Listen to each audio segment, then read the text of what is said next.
start, I mean, looking around the show, I mean, it's clear that, you know, all the practices on view, they are distinct, but nevertheless, perhaps they do overlap. I suppose there's definitely an engagement with, you know, representational conventions in painting, and also, I don't know, I'm sort of avoiding wanting to use the word everyday, because I think that's maybe kind of what's been engaged with to some extent, but spaces which, to me at least, I think probably quite a few other people would feel things that you see fairly often and maybe encounter them without sort of much need for remark.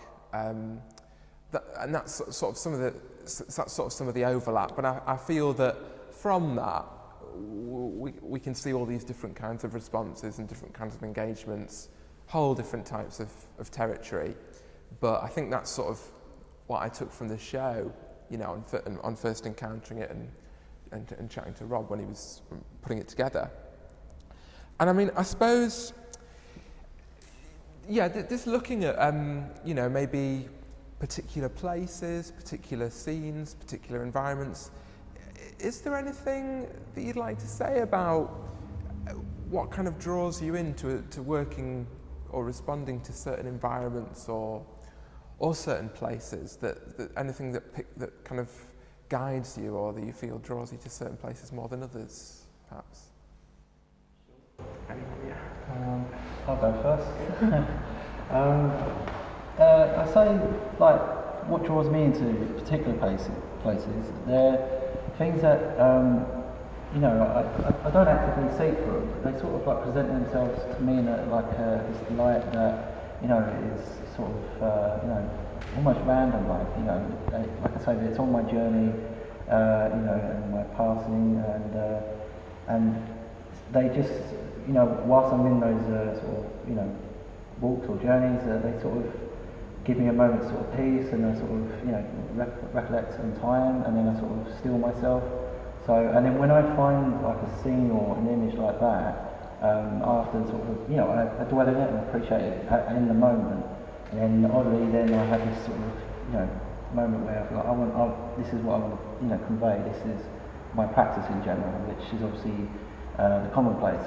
So I was sort of schooled in sort of romanticism, this idea that they're seeking the sort of this idyllic, but obviously that was more in terms with you know, religion and myself. But I like this sort of journey that they've left their homes and they've gone to like the northern sort of landscape to find this sort of sense in the landscape. But I want it to have that sort of similar experience. Obviously, it'd be great to have that holiday, but it's more. I think it's more charming and more, you know, unique and humble in the commonplace. So that's what I sort of, you know, just seek out in terms of the sceneries that we look at. So that's for me. And I suppose often, I mean, looking at coming across the paintings, obviously without having, you know, done them myself and being them, there is perhaps a sense in which they are kind of, could be anywhere, in a sense. I mean, you get a rough idea of, perhaps you sense it's maybe a kind of a British geography or something like that, but is that part of the, is there a sense that you're creating a sort of a mystique or a mystery or a kind of general quality to them by having this, not, you know, they're not signed as in this is from this place, or is that part of it for you, do you think? Leaving it kind of open, or? Yes, I was going to actually ask, can I interject at this point? It's interesting because you're talking about Rob's work, and I think, yes, there is that kind of sense of European and Northern European, but also Eastern European. It could be Poland or Russia or somewhere. But it's interesting with Marguerite Horner's paintings is that I feel they feel more somewhere in America, like Texas or somewhere. You were talking about Edward Hopper's work and the film director, it's going on my head now, you know, Hitchcock. So that's that feel of Hitchcock. So it's quite interesting. They're both kind of practices that deal with the landscape and the rural. But even though Marguerite lives in the UK and in London, they feel kind of almost, you know, somewhere in America. A lot of them are Oh, well, there you go. That's you've just answered my sense of curiosity. Yeah, most of them in this room are actually from Long Island. Right. Yeah, Okay. they in Long Island they don't bury their telephone wires, so the wires that you see are peculiar to America, and they've also become quite a thing in my work in terms of, well, when people write about it, because a lot of my work comes from my subconscious, so when people write about it, they actually bring it to my attention because I'm painting intuitively. I mean, the work always comes a bit like Rob's work. I'm in a kind of state of reverie or in a journey where you're not doing anything particularly, in particular, and so often what I'm thinking, suddenly there's a metaphor out there that is, it's just very compelling. So I'll often gather a huge amount of images in that way, and then afterwards, when I set about work, I'll go through them, and it's just a matter of which resonates, and it's a lot to do with my inner life, and it's something that is quite mysterious to me. But they feel somehow a kind of visual explanation of some very deep concerns I might be having. And the ones that Rob has actually chosen for this, they all have this kind of sense of movement, because I used to be very interested in the idea of time and the speed of time, and the house is also, someone pointed out, a symbol for the self. And the shadows, so another Jungian idea of the shadow within ourselves, our shadow side. So that's really the ballpark of most of my work that's in this room anyway. There's some more recent work, but it still is, I may be taking something specific, but I'm still really talking about feelings. So the show I've just had on called Keep Me Safe, about going to Calais, the refugees, that's really about their trauma and what happens to you when you're in a trauma. How do you control your feelings, or how do you get respite from them? What I found extraordinary was the spirit in Calais, because they had hope. They weren't hopeless. I mean, I didn't want to tell them there were no jobs in England for them, but it was, the first Calais jungle was amazing, and then the second Calais jungle became like a little town, like Glastonbury or something. They were very hopeful. So for a long time I didn't know whether to do any work with this work, and because it's now more in the history, I felt I was free to do that. And all the work in here was from different times again of the idea of being isolated, inside the self is isolated, and what's so when you're doing a painting, it's a kind of an act where you're putting it something kind of very something you can't put your finger on. You're making it into something solid, pushing it out in the world. And then people, when they see it, if they feel something, it's, I was saying to Rob, it's like what Tolstoy in his book, What is Art? An art is something that an artist has the ability to make, put down an experience that other people can experience when they see it. And that's why I feel painting is quite unique in that way, because it's very sensitive. It's very sensitive to the mark making that you make. Your mood comes out in your gestures, and you're all the time making little infinitesimal decisions, just feel right and yes, no, until you get to a point where you feel like that feels complete. And you can't delegate that.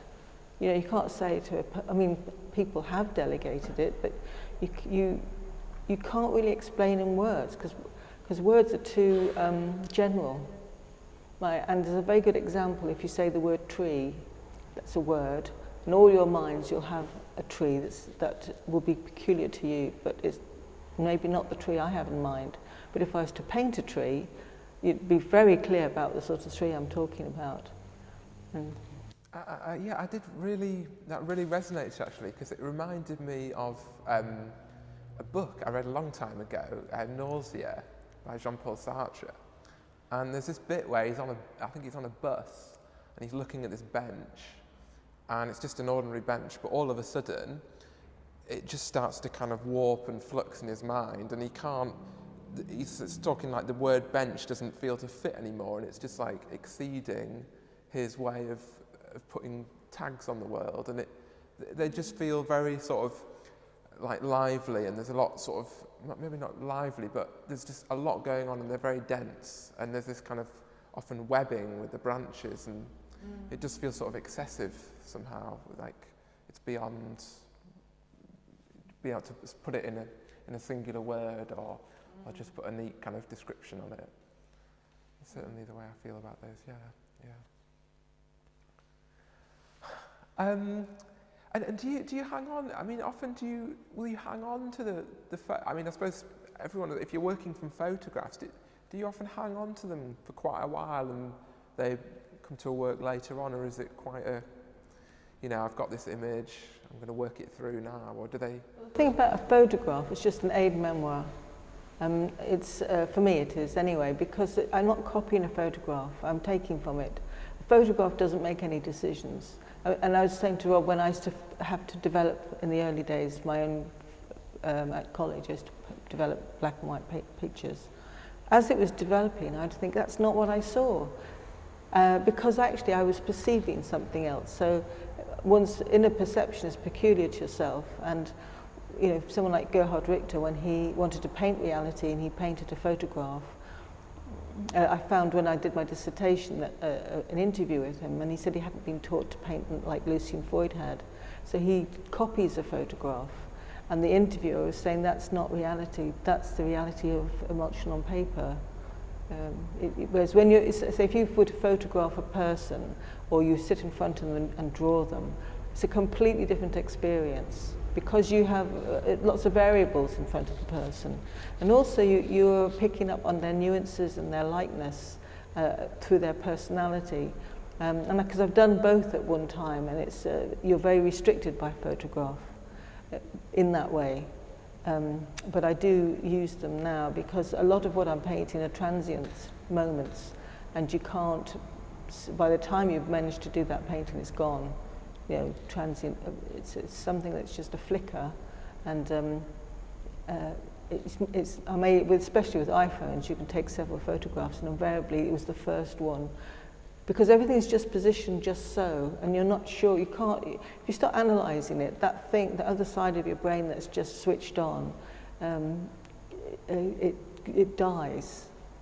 Yeah, I mean, is that something, because of course you're taking these photographs of people who not necessarily aware, if I'm correct, that, and is there a sense that this is a moment that you're going to hang on to and going to preserve, that you might lose, or just that sense of, the ordinary flow of life, things pass, and often maybe we're not actually fully there in the moment. Do you feel, is it a way to kind of enter into that more, or what's kind of going on when you kind of capture those initial photographs?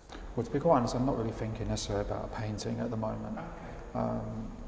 Although certain spaces that I've patronised quite often, if I keep going back, obviously there's a reason why I'm there, because I enjoy the space, be it a cafe or a laundry. I enjoy that sense of that space and what's going on there.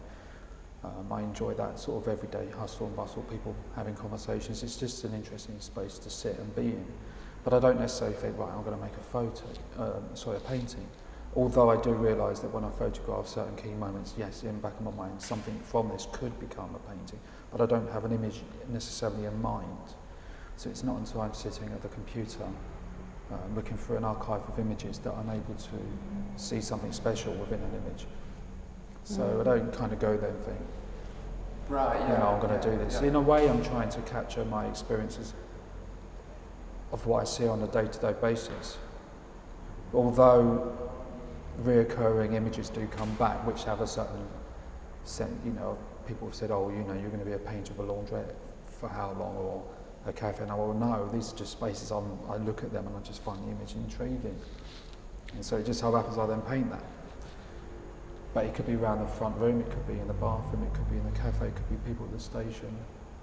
It's funny because you asked the question about transitory qualities, if you like, that sense of passing time or from one place to another. I think with Marguerite, she picked up on something quite interesting there within her work about this idea of something that's transitory, moving from one space to another, and there's that sense of that film where what's it called, Paris, Texas.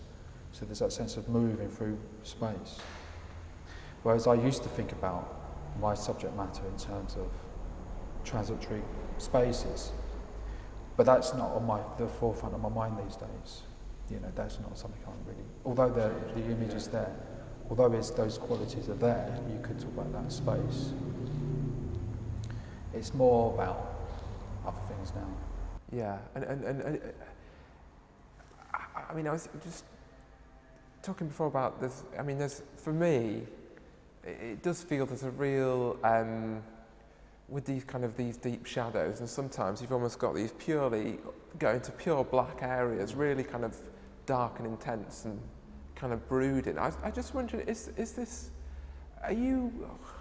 When you got the photograph and you're working from it, are you sort of? Do you feel like you're bringing something out that's maybe latent, or you could perhaps speculate that's going on in that person's, in their world, or is it a sense of this is your world that you're putting people in, that's your world of, with these kind of, you know, the drama and the darkness? Well, it's interesting because reading the question actually, it's funny, I was thinking about this last night, and I don't really look at these moments these activities that are going on as being dramatic. It's not like dramatic moments per se. So in a way, the paintings themselves create that sense of something dramatic with the moods, the black and white qualities. You know, great films from past. You know, remembrance things. Oh, sorry. Oh gosh. Yeah, I know. It's typical. Saturday night, Sunday mornings. Yes, I was thinking along yes, I was also thinking the long. What's it called? Kitchen sink drama.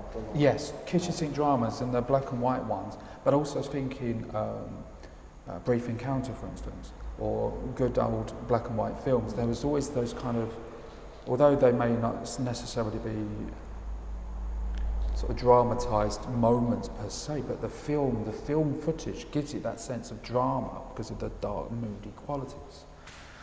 100%, yeah, absolutely. So that always kind of fit, you know, when I started making these paintings in around 2011, I didn't sort of see that straight away. The reason why I went into black and white was because of my relationship to my previous work on my master's degree. So when I started to make these paintings, I started to see these very dark, moody qualities. And then that led me on to re-watching kitchen sink dramas, the early ones. Even some early Alan Bennett film, the black and white stuff, I think, what he did with the BBC. Not the monologues, but some other stuff. And that kind of really got me interested in this idea of black and white shadows and creating that moody quality in the paintings. But as well, the photographs, they have their own qualities in themselves. But using enamel, I realised that you're not necessarily going to create as much depth as you will with, say, for instance, Hannah's paintings. You know, although they're quite pared down and minimal, there's still a feeling of depth because of the material of the oil. Whereas because I'm using certain man-made paints, these enamel paints, they're quite flat, so it takes a lot of time to create layers and a sense of depth to it and mood. Yeah. Hannah, it would probably be great to have a chance to speak a bit about your work too. I mean, there is, because we were talking in the email before. I learned that you somehow sometimes change the scenes and maybe remove things. Is that been happening in these ones on the show today, or? To some extent. There are yeah. I mean, the removal, quite a lot of it happens at source, in that I won't photograph or sketch a scene with a road in it, or a building or a house. Yeah. So I'll try and avoid that. So, for example, the one of Victoria Park, And in fact, all the Victoria Park paintings were much closer in because there's more infrastructure. So to avoid that and to have the scenes within it that feel more natural meant that I was going closer into the view to avoid, you know, the paths and the people. One thing that is common in all of these that I've removed is the blue sky often. So I like to photograph on a lovely, bright, sunny day, because then you get all the shadows and the colours really vibrant. It doesn't always work like that. Often it's overcast. But I remove the blue from the sky almost entirely in every image, and have this sort of murky, yellowy green or pinky hue instead. And the other thing that I remove is flowers quite often, just because they look too pretty. It's the same as the sky. It looks too much like a landscape painting that I've already seen or that I know. So within the subject of landscape painting, I'm trying to find my own view, even if it's only just slightly different from ones that have come before. Yeah, because it certainly feels like they are in dialogue with that history. And is there a conscious sense that you want to sort of, you know, I don't know, subvert something or challenge it, or it'd be interesting just to sort of, I mean, your relationship with the landscape tradition, like things that draw you in about it, things that, I don't know, just kind of what interests you about it, or how you came to. I think my interest in it is because I started painting landscapes, and then I felt I should know more about it. Not to say that I don't enjoy it, I do very much, but the response to the sites came first. And my knowledge of landscape painting, I think, is enough to get by, considering what I paint. And I enjoy them very much, but it doesn't fuel the work, or it's not a subject within it for me. Sure. I respond to landscapes that are there at the moment that I see, and the weight of history can't be forgotten and shouldn't be, and it definitely filters and will inform, sometimes subconsciously. But if I feel I'm going close to somebody else's work, if it reminds me of it, I will actively try and step back and change things. So some of the editing that happens will be because it feels too familiar, if that makes sense. So I'm trying to find my own little bit of territory within it. And is I mean, in terms of kind of the setting, I mean, of course, Nathan, you do have figures in, but they do sort of, to me, there is that sense of being on your own, in kind of solitude, observing things. And I just, is that something you're, is that kind of an experience that you feel like you're conveying, you want to share, or the kind of things involved in that kind of observation? And I suppose with my particular ones on display in this show, because they're the allotments, so it is quite this sort of lonely resident who occupies this, you know, individual space that's theirs, that they treasure.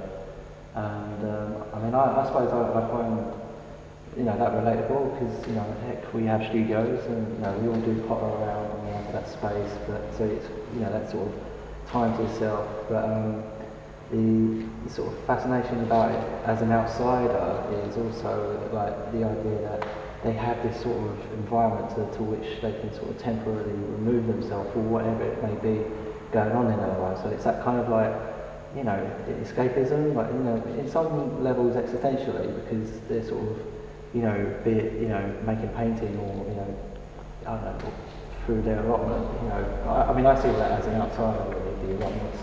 But so I like how they sort of occupy this space for themselves, you know, and it's something that sort of frees them up. So I'm hoping to mirror that and sort of champion it in the work. And yeah, it's. Would you say, are you guys attracted to a sense of kind of melancholy in the works, or is that something that resonates? Yeah. I mean, is that perhaps something when you're working with a particular site, do you feel that sort of mood in the atmosphere when you're there, or is it the way you feel towards what's going on there behind the scenes? Or I'm not sure it's always there, but I look for it. Yeah. Or I might bring it to the place with my mood. And and the solitude is definitely important. So, you know, the removal of people and the infrastructure, I'm trying to have the landscape for myself and, you know, be on my own, which hopefully is something the viewer can understand as well. But that sort of sense of just being alone and trying to find peace or refuge in the landscape, which, you know, I often do. Because they don't feel, often remote can mean desolate, but these don't feel desolate, but they do feel in a way like you're a long way away from other people, but they still feel quite rich and kind of lush, I suppose, with the greens and yeah. I mean, some of them will literally be quite close to a main road, and it's just the view, it makes it look like they're quite isolated. And others are very much, you know, isolated. So these two are really sort of deepest, darkest countryside that actively have to sort of, you know, make a journey to go to, and I kind of get people staring at me, like wondering why I'm in a field sketching and photographing. Yeah, I can relate to that because that's similar to what I do with more common spaces. Like obviously I'm demonstrating with the allotments, so like instead of like going out into these fields, they're getting like within the field and then they're sort of occupying that bit. And then most of my practice of some of the scenes or environments I look at are these accessible moments that you can occupy, you know, with a sense of solitude, you know, be it, you know, playing football within like the backyard or, you know, wherever it may be, to find that sort of moment's peace. But yeah, I've certainly hit a note with the, you know, it's claiming it yourself, but you know, obviously in the works, we're sort of inviting, oddly enough, audiences in to sort of have that sort of experience. Because obviously, speaking on the landscape painters, they're inviting a person to project themselves into it, you know, to have that sort of solitude moment, and hence also why. I mean, I speak for myself. I mean, I dare say maybe Hannah and yourself, Marguerite, the scale as well. I mean, we don't do grand scale paintings. So there's a reason behind that, obviously because it fits comfortably under the arm if you want to hand it over to someone, but also because it sort of invites a viewer for having that one-on-one viewing, so that you have that sort of intimacy. What Hannah was just talking about, like this is my sort of, you know, scenery, like I'm observing this, even though it's just a painting, but it's that evoking that sort of sense, you know, that, you know, I'm having this lone sort of viewing and then it's not disturbed. Thankfully, I like to think that the paintings and the way we've sort of hung it here, with the sort of emptiness around each painting, you know, so really giving each their own sort of wall space, as it were, so that it holds their own, you know, and then allowing the viewer to sort of, you know, have that one-on-one. I mean, if it was a massive painting, then you wouldn't walk across the room to see it. You'd be like, oh, there it is. You would bother. And then you miss out on all this, like, you know, detail. Not just that, but this sort of one-on-one experience, you know, and then it's yours. You know, if you see it from across the room, you're sharing it with like 40 odd people. Half the time it's like a head in the way, and like, no, this is rubbish. So that's why half the time when you see those grand master paintings, as much as I love them, when you see them in galleries, I dare say you have the experience where everyone just walks around the room and then like, you shuffle along and you see it through someone's head or, you know, on their phone because they're busy taking a picture. I think with this, you know, if it's just one person over one-on-one, then the rest can queue up behind and have their moment to view it, because that's, you know, how we experienced it, you know, that sort of, you know, that solitude, peace and quiet, and you know, and hopefully this particular gallery with the art house can do it as well, to have that sort of quiet sort of contemplation. And I suppose the actual, aside from the scale of the physical scale, the scale depicted, I don't know, I mean, because Hannah, I feel your ones are kind of, it's a kind of a strange medium. They're not so enclosed and intimate, but they're definitely not expansive vistas. They're sort of, I don't know, it's hard, I think that's probably what gives them a slightly distinct kind of quality, because they are landscape, but they feel, I don't know, sort of in-betweeny somehow for me. There's often a vista in the opposite direction, but I'm sort of turning my back to it and actively choosing a corner of a field instead, or something less dramatic and much closer in. That seems to be what attracts me more, but also then they can be more everyday sort of spaces. So although I know the location they're painted in and it feels important to me to have been there, I think they could be another space for the viewer. So, you know, they could be anywhere, maybe in England or Britain or even another country. And I'm quite happy with that, to have that dialogue, that understanding of these kind of spaces that we see and we travel through. Yeah, but we don't always document or spend so much time looking at it. If there is a wonderful view, you know, next to it, it will just be passed by on the way to it. So trying to celebrate those spaces a little bit as well. I dare say we each have that moment where you're like, you found this, whatever the landscape or the scene, and you're like, you just wait for someone to move, or Yeah. I'm not saying that's, you know, that even when we do, like, you know, in that moment experiencing it, like, oh, this isn't such a nice landscape, and then you just see someone just go like right in front of you, and you're like, okay, I'll wait, and then you just wait for that person to move, and then you can enjoy that scene again. But it's unavoidable of some situations. That's an issue I don't necessarily have problems with. Well, You're waiting for them to come into scene. That's more the case, yes. Yeah, but even that idea of just waiting for, you know, what conveys the moment, you know, so it's quite interesting that you actively sort of, you know, like, okay, you know, when it's ready, and when it's more unique, you know, like it's more organic, like, because otherwise if they just pull it, like, we've got it, you know, it's a bit odd. So if they do something a bit more, you know, comfortable, you know, like having a drink in the cafe, or is that man eating the chip down there? Yeah. It could be, yes. But this is that's one of the things I find quite difficult, is being able to take photographs without necessarily being looked at, looking by them. And because I don't want them to know I'm taking photographs, because they then start changing the register. They start almost putting on a slight, you know, of a pose. And you're like, I don't want that. I just want you to be eating or doing general activities. So it has to be done, you know, surreptitiously, you know. But they're done really like lovingly as well. Like you really capture like the person's sort of everyday essence. You know? I suppose that's because I'm doing loads. I'm doing lots. I'm doing quite a lot of photographs. So you do then find something that has a certain qualities within the image, you know, composition or something. So that helps if you get that nice composition in place. Then it makes it easier to, well, not easier, but it makes it more enjoyable to paint at times, you know. But I was going to come back on some of the things that was mentioned, this idea of melancholy. But me, from where I am, looking at the show and the nature of the different artists' way of working, there seems to be variations on this idea of what it is to be melancholic within painting. They all seem to have different kind of slight qualities of melancholia within painting, be it the material itself that gives that quality of the melancholic, or the nature of the subject that's painted, i.e. that painting there, looking at Hannah's there, it feels almost like a sort of space you're walking down and you're in that sort of melancholic moment. You want to evade the world and the gaze of the public eye.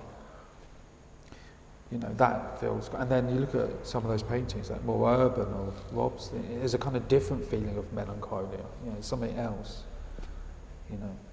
Can't quite pin it all down as such, but I can see there's variations of this. And I suppose, I mean, your kind of interest in allotments, Robert. Well, in this show particularly, I mean, like Nathan, he has a subject matter that's quite dear to him, and obviously he's champion, but it helps with, in terms of like the general practice of what he looks at. So I do something similar, but like I say in the show, which I'm demonstrating, is the allotment. So my melancholy comes through that, like this old sense of the Guardian, like, you know, that was like a hangover from like was it like the Second World War, where they grew their crop. And I like that activity, and you know, obviously it's quite a, you know, pensioner's dream at the moment, but it's actually coming, you know, full circle. Like more people are getting into it. For organic reasons, maybe they're fed up with like your Tesco's and Sainsbury's, who isn't? But also, you know, what I like to think that they're tapping into is what I'm sort of doing with these paintings, is that they're seeking this sort of place that they can keep themselves, you know, and it's an activity that they enjoy. It's, like I said earlier, very much what I do in the studio. I mean, any painting I make is, you know, it's contributed to sort of my sort of peace of mind sometimes, you know, and sometimes it doesn't even have to involve painting, just that presence being in the studio. So again, so I kind of see those that sort of ties there. But in general, it's the everyday spaces that offer this sense of, you know, ideal that's not necessarily available to everyone. So if they can find it in the common space, then you'll most likely find me there as well.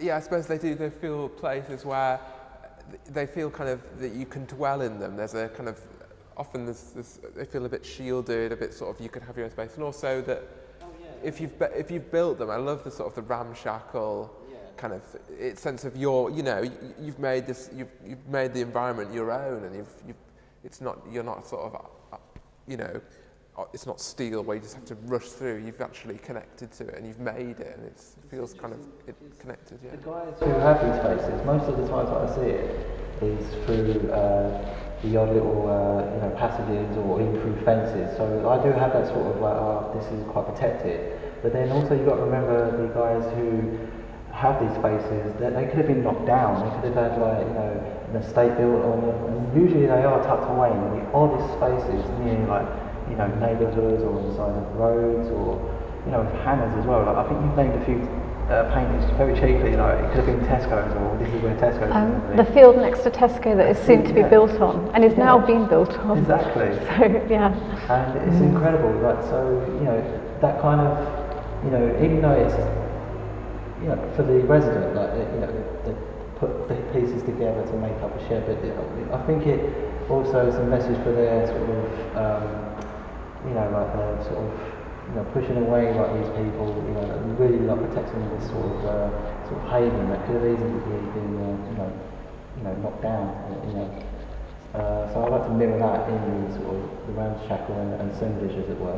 And also because, you know, I'm very intrigued by the makeshift of, you know, these items. I mean, some of them I have no clue what they are, but, you know, but when I sort of dwell on the painting, the picture, as it were, and I work from that, then I get a further understanding of it, and I sort of project like these sort of stories of the residents, and bring this, you know, random bit of material, whatever it may be. Like, for example, there the bed frame is used to, God knows what reason, other than to sort of prop and shield the side of that sort of tarpaulin, you know. And it's falling to pieces, but, you know, they're sort of, now that they're together, you get to 2 by 2, so it's that kind of resilience, like, to make it happen. And we all sort of do that beg, steal and borrow. I mean, that goes double for an artist. I don't know about yourselves, but I do that on a regular basis. So when I see that, I'm like... It's like making a den when you're little. Yeah. Little Wendy house. Yeah. And it reminds me of a lot of the structures of the Calais jungle, because they would put things together with very little means. And they'd use the top of bottles like this, a bit like buttons to hold things together. So it took lots of little details. And they'd have, what are those things that you put, the sort of 2 bits of wood when you're stacking things? They'd have like pallet there, so they used those pallets to keep themselves off the ground. Oh, right. So stuff like that, that has a purpose, so nothing's wasted. Because you're going there, we used to go very early in the day, we'd bring food and clothes, and we wore 2 coats and give one away when we went in the first time, which is where that Primark coat was. It was a girl's coat, but it kept him warm. He had no socks, it was winter. And you'd go in, and you were sort of kind of, everyone else engaged with them. I was just kind of apart, just looking at this scene that could be quite dangerous. And so we'd spend, you're there taking a lot of pictures, but you're not looking as detailed as when you get a photograph afterwards. You just, because we're moving through, or we may have to go back before it gets dark, because we didn't know how dangerous it would be in there. And so afterwards, when you've gathered all this information, there's time to look at it and thinking, wow, you know, because I wanted some architects to go in and just thinking, God, this is amazing, this way they've made some very sophisticated structures with very little means. And I just felt it should be recorded. They didn't make it in the end, but of course, after the first Cali Jungle was 2014, so I think we were the first people today to go in. And then they moved them to another site that was on a toxic site, and that's when it became much bigger. From a few thousand, it got huge. But then also, there was only 2 volunteers in 2014, and then it went bigger. I mean, vans all turned up, and it got out of hand, I think, in terms of people felt it was a draw, which is a shame. There's a moment when it was very beautiful. People made food and there were discotheques going on. Very communal. And I thought the Eritreans had their own little site, and then they had drinking water, and it was quite beautiful the way everybody was so happy. And then suddenly it all went bad, because now ISIS was in there charging them. Yeah, it's all got mixed up there. And obviously you have media praise on that sort of nonsense. Well, yeah, when I was interviewed by that filmmaker, Sue Clayton, she's doing a film on it, and she said it's kind of quite horrible the way the media come with their big coats, and they go, "Where should we go for lunch, darling?" They take what they want out They're of just taking, and it's kind of a bit obscene, really. That's why I emphasise the humanitarian side of it, because when we went over, although Sister Natalia would wear her headscarf, she's a nun, they just couldn't understand, why would you do this? Why would you go out of your way? But in our group, there was an Eritrean who had been responsible for bringing it to our attention. They prayed every week about it. That's another thing that I didn't really bring up in the talk, because it's almost like you don't talk about those sort of things. But it's a taboo. It's one of the amazing things. It's sort of, but I witnessed every week they prayed very hard about it, and they had one woman spent all night cooking for 500 people and bringing hot food over. And the most extraordinary things that I witnessed, I felt a bit of a fake, really, just being there, just driving and taking stuff. But there was this energy that came where it felt quite meaningful. And one of the things I was going to say about meaning and words and pictures, going back to the tree, is that they're just signs. And it's like, I always remember a description of a golf course where there's the hole in the ground, and at the bottom is meaning, and the flag is just a sign of the meaning.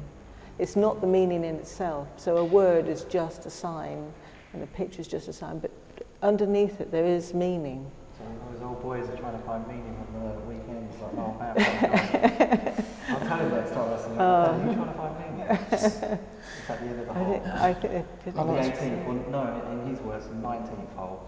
There we are, that means the pub. Yeah, all my family were golfers, so it was very tedious at dinner time. I have a very simple question, actually, but obviously your new works aren't in this shape, but you have started doing those as paintings, haven't you, with the jungle and that. How many works have you done from that selection? There were five oil paintings, and then lots of watercolours that will lead to oil paintings. Do you think this has made a slight significant change for you? Who knows? I mean, I felt, because I was given the opportunity, I thought, I'll just get it out of my system. I mean, there's always this thing when you're working, there's economic constraints. And my youngest daughter said, well, if you want to make money, no one's going to buy these. And I had to sort of explain that's not what art, but a lot of people do see success in those terms. And I went to college a long time ago, and the old school was you earn your living doing something else, because it'll just compromise the intention of what you're trying to do. So you try to make yourself as economically independent of those constraints, so that you can be quite free to say things that maybe are a bit unpleasant. There's always, I did find a series of small paintings that were kind of done last year, that they're only small, 20 by 20. And the other taboo I was dealing with was, well, flowers. So I was doing blossom. Outside where I live, there's always this blossom tree, and every year these amazing blossom pink come up, and I'm just going, I always think I'm going to do something, but it's almost like candy floss sick. And I had a way around it with one of them, like you can never, I gave it a title, you can never argue its sentiment, because I think that's what makes us shy away from things that are just too gorgeous, is because they overwhelm you with sentiment, and they almost like the opposite of seriousness. And I kind of put them as a counterbalance to a kind of a relief of what beauty does. When you're in like melancholy, when you're stressed, when you're kind of overwhelmed by things you actually have no power over. And so when I wrote my press release or my statement, I kind of brought them in as moments, little moments of beauty, that kind of thinking, well, it's this idea that when you are overwhelmed by the past, and when you are fearful of the future, you're not actually present to your life right now, and you can't actually do anything about the past, and you can't actually do anything about the future. So the thing about going back to prayer is actually centering you to right now and putting out a kind of plea. I mean, the title of that show was Keep Me Safe. And I didn't mention at the time, but that was something my mum was saying when she was dying, keep me safe, and I wrote lots of things that she said. And I was thinking, when you're in those kind of very profound moments, which are almost too profound to take in at the time, I remember sitting next to any relative that was dying, and you'd think, I wish there was a nice painting to look at, just to give me a window out of this situation that is just too dramatic and sad, and too sad to even take in that it's sad. You actually can't verbalize anything. You can't actually ask questions you want to ask, because you don't want the words will bring it into reality. So you're struck dumb by the situation, and you can't quite digest it. So that's one of the things I remember thinking, how valuable beautiful paintings are in, say, a hospital. Or even a poster, like my dentist used to have a great painting, well, a poster of a painting that, okay, it doesn't hurt now when you go to the dentist. But by focusing on something like that, your mind can only do one thing at a time. So by being focused on that, it is you either manage the pain or the kind of anxiety that you might be going to. And I was kind of interested in that with that last show, was to bring in that taboo of beautiful things. It's almost allowing myself to paint those beautiful things, and yet that it'd be serious. However, nobody took any attention to the beautiful things. They all liked I suppose maybe the scale was quite big. And the other ones were a much smaller scale. You saw them, yeah. Yeah, they were just kind of dotted around. They were like little kind of, I don't know. What did you make of it? Well, yeah, I spoke to the lady who put it. Yeah, just to kind of, because you can clearly see they're from different times. But like you say, I think the fact that they were small, they were almost these kind of little flashes of these kind of contrasts. And the colour, of course, was so pronounced, because the whole rest of the show was, completely monochrome. Yeah, so yeah, it's a nice way to kind of. It was situated. It wasn't just flowers on their own. It was a whole part of a wider. I was thinking of maybe putting them among those other ones, but in the end, I just thought it'd be too. They were just so different. They were just different animals, really, almost two different exhibitions. And I did ponder a long time over that, and then I bumped into a friend who's a professor at the RCA. You might actually know him, and I was just going for a walk to think about it, and I bumped into him, and I said, I'm not sure about this. And he goes, oh yeah, contrast's great, but I'm not sure if it actually worked in the end, or whether it was necessary. You did you? Mm. Mm. Well, I was thinking that painting over there has a feeling of anxiety, but your new works, obviously, the content now gives more attention to that sense of anxiety, whereas that materially feels there's a feeling of anxiety. And it's like now you're loading those new paintings with more Well, political and I'm social. I'm more going out of myself and looking at the outside world. I mean, these are the outside world, but they're really about my internal world. Yeah.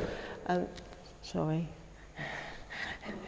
And this was like, you know, get yourself out of the way, which is a really good antidote to being introspective, too introspective. Do you think you're focused now on these sort of political, social contexts, such as the jungle and that? Will that be the way you're going to now lead off? Well, they're not some, I mean, we used to have meetings about what can we do, and I said the problem is in Syria. It's such a big thing. One of the descriptions I gave when someone says, what can you do, why bother, kind of thing, and I was saying there's a story of a little boy on a beach, and there's a whole load of turtles that have been washed up, and he's picking one up and putting it back in the sea, and this guy says, what do you do? You know, there's all these turtles, what do you think you're going to do? What difference are you going to make? And he picks up a turtle and puts it back and says, well, I made a difference to that one. And I think that, you know, this idea of kindness, that you don't know, you can't judge what someone's going through, but you can make a difference just by, Sister Gracia at the talk said, just a smile can change somebody. Yeah, thank you everyone for joining us for the talk. It was really good just to kind of get a bit more insight into your work and reflect on it.